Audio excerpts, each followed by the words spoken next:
You got to give it to Mitch McConnell. He is definitely stays on message when he says something. He's going to be asked every which way to Sunday to basically say that Donald Trump has made racist comments. And you got to give it to him. He absolutely stays on point and refuses to be definitive in his answers. Now, after this, Katrina Pearson, and I'm going to call this Katrina Pearson 2.0. One thing about the Trump surrogates, especially Katrina, when Trump gives them their marching orders, they follow them to the letter. Here's the segment with Mitch McConnell, Katrina Pearson. In between, it's going to be interrupted for Reid basically jumping on this with both feet, and then Katrina coming back, and I'll make commentary in the interim.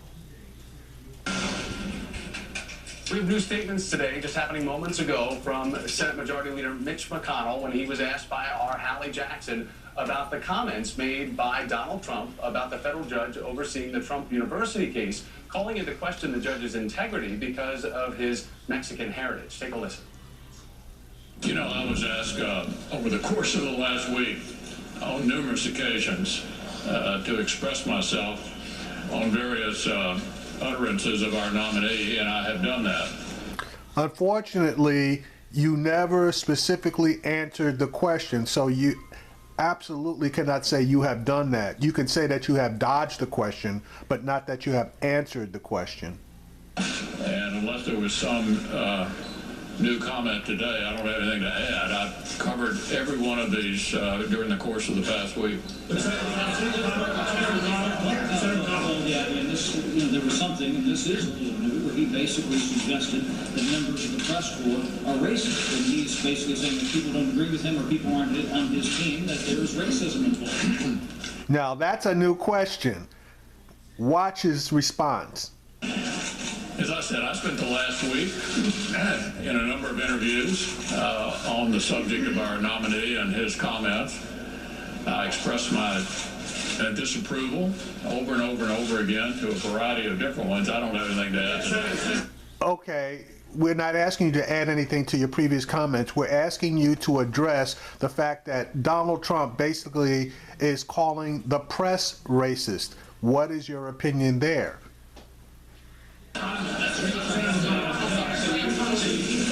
Since you did interview with Chuck Tucker, you refused to say whether or not his comments about Judge Trudeau was racist. He also said that he was worried about a judge that could be Muslim, maybe affected by his comments about Muslim Americans. Yeah, Are those comments not racist? I mean, those are new comments. I'm sure you weren't paying close attention. I've already addressed all of those. I was asked about every incident last week. I've already said I disapproved of them time and time and time again. I really don't have anything to add beyond my disapproval of what has been said on all of these issues. Can I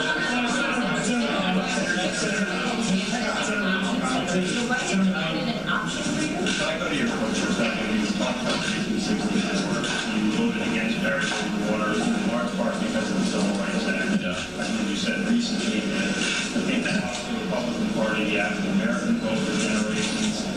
How does that square now? Are you worried that Donald Trump will do something similar, and why should Republicans not follow in that lesson? Well, I did answer the question last week. I'll make an exception here and say again what I said last week, and I'm sure you paid close attention.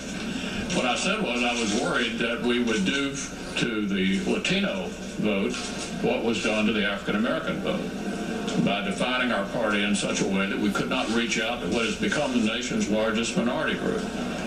And so I am worried about that. I said that last week, and I said it again today. I'm going to let you all try one more time.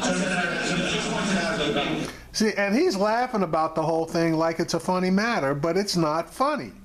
You know, and he's laughing because he's ducking and dodging, and he's not allowing these reporters to box him into a particular closet.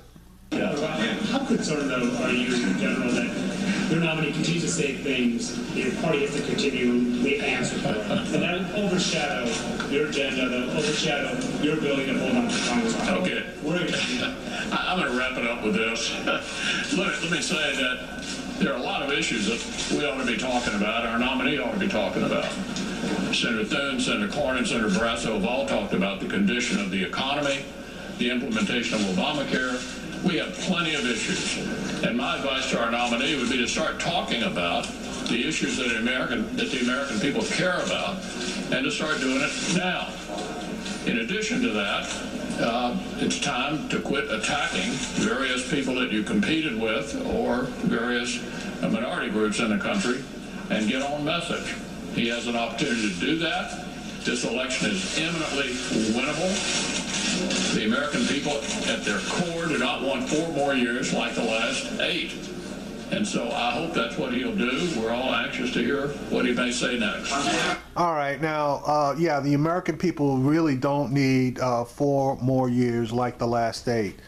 But my take on that is the American people need to have a Congress that wants to do something and to work with the president. Now, you may have your opinion on which way the president should direct things, just like I have mine. But Obama has shown a willingness to compromise, and the GOP has shown a willingness not to compromise.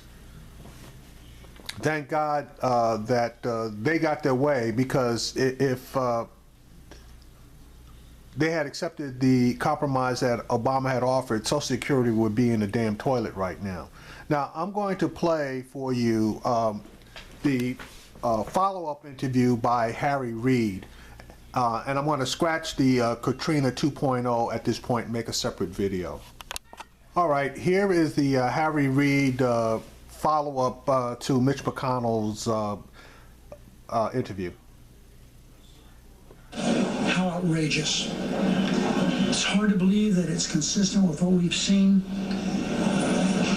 from the Senate in years past, but it's not hard to believe what the Republican senators have done for 7.5 years.